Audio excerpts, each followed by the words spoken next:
Coucou toi, j'espère que tu vas bien. J'espère que tu es confortablement installé dans ton lit ou dans ton fauteuil parce qu'aujourd'hui je vais te raconter l'histoire de la naissance des dieux, de l'espace et du temps.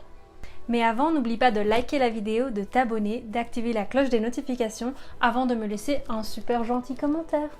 Mais pour comprendre cette vidéo, je t'invite d'abord à regarder la vidéo que j'ai faite sur la naissance de l'univers si c'est pas déjà fait.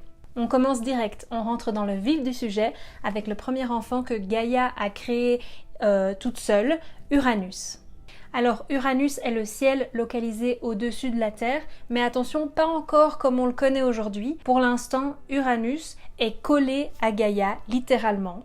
Pour l'instant, Uranus est collant. Il est littéralement collé à Gaïa.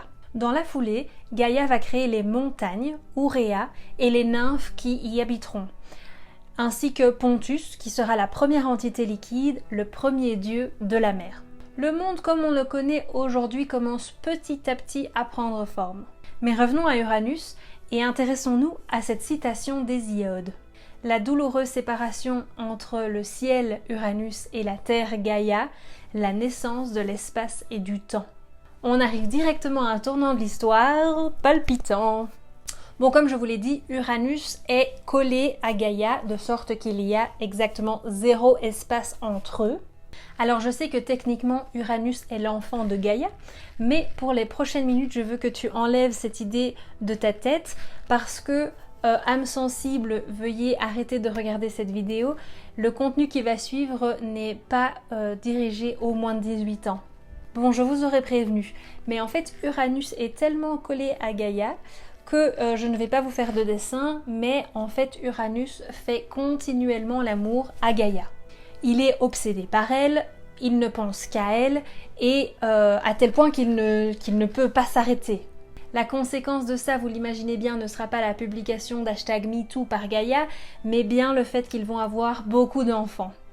Et je dis enfants parce qu'il va s'agir des premiers dieux, mesdames et messieurs. Alors allons-y gaiement et essayons de rendre ça clair et de faire un arbre généalogique des enfants d'Uranus et Gaïa. Alors leurs premiers enfants vont en fait être 12 titans, 6 filles et 6 garçons. Les 3 principales caractéristiques des titans sont qu'ils sont immortels, sont qu'ils sont extrêmement beaux et enfin qu'ils sont dotés d'une force colossale. C'est de là bien entendu que vient l'expression avoir une force titanesque, mais aussi le nom de la molécule, le titanium. Alors parmi les garçons, on a Océanus, que la mythologie décrit comme étant le grand courant d'eau qui entoure le monde, Coeus, Crius, Hyperion, Iapetus et Cronus. Et parmi les filles, on a Theia, qui veut dire la divine, Rhea, Thémis, qui veut dire justice, Mnémosyne, qui veut dire mémoire, Phoebe, qui veut dire la lumineuse, et Thétis. Alors les 3 prochains enfants sont des cyclopes, et leur nom grec évoque des événements climatiques liés aux tempêtes. Il y a Brontes, qui signifie le tonnerre, Stérops, qui signifie l'éclair, et Argès, qui signifie coup de tonnerre. Alors les 3 prochains enfants sont encore un peu plus terrifiants sur l'échelle de la terreur. Il s'agit de 3 enfants qui ont chacun 50 têtes et de leurs épaules sortent 100 bras. On les appelle les Hécatoncheires, qui littéralement veut dire ceux qui ont 100 bras. Si vous avez suivi, Uranus et Gaïa ont eu 18 enfants. Alors Uranus les déteste tous. Pourquoi ? Parce que les derniers sont des mutants et que les autres sont un peu flippants ? Pas vraiment. Il les déteste parce qu'en fait il a peur qu'il vole Gaïa à son cœur. C'est pourquoi il continue d'étouffer et d'entourer Gaïa, de sorte que les enfants ne peuvent pas sortir du ventre imaginatif de leur mère. De sorte qu'en fait ils sont relégués à vivre dans le Tartare. Gaïa en a marre, Cronus en a marre, ils en ont tous marre, de sorte que Gaïa et Cronus vont échafauder un plan contre Uranus. Alors Cronus se balade dans le Tartare et trouve dans le fin fond de celui-ci une source de métal en fusion duquel il va se forger un crochet, une faux.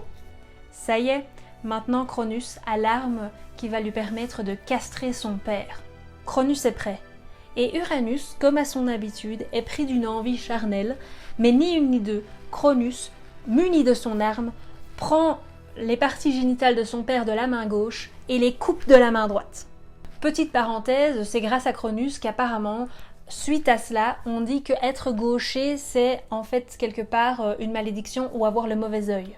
Bon, donc Cronus se trouve là avec les parties génitales de son père dans la main gauche, ensanglanté qui coule de sa main, il les jette par-dessus son épaule et elles tombent dans l'océan. Les gouttes de sang qui atterrirent par terre créèrent 3 êtres. Les déesses de la haine, de la vengeance et de la discorde. Les Erinyes, ou les Furies pour les intimes. Elles vont se charger de poursuivre les criminels qui agissent au sein de leur propre famille, ceux qui affligent, tourmentent et torturent.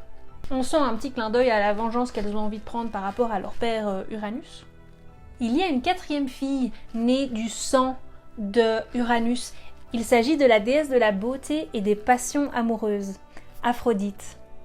Elle est née du sang d'Uranus mélangé à la mousse blanche qui se trouve au-dessus des vagues. Et je vous le donne en 1000, mousse en grec se dit aphros. Aphrodite est donc la sœur de la haine et de la vengeance, et c'est de là que viennent les expressions « l'amour et la haine ne sont jamais loin » ou « de l'amour à la haine, il n'y a qu'un pas ». Mais, la plus grande conséquence de l'acte de Cronus est la naissance de l'espace et du temps. Pourquoi ?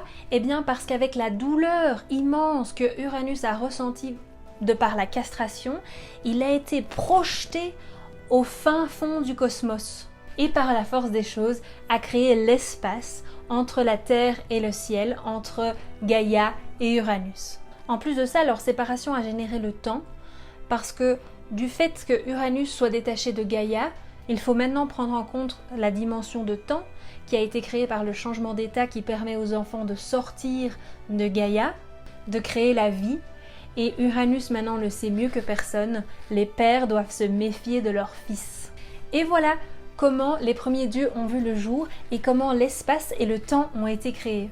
Je parie que maintenant vous voulez savoir qu'est-ce que les enfants d'Uranus et Gaïa vont faire maintenant qu'ils sont libres. Eh bien ma petite dame, il va falloir regarder la prochaine vidéo pour le savoir. Et oui, maintenant j'inclus des petits cliffhangers dans mes vidéos, du suspense. J'espère que ça te plaît et je te dis à tout de suite. Bisous!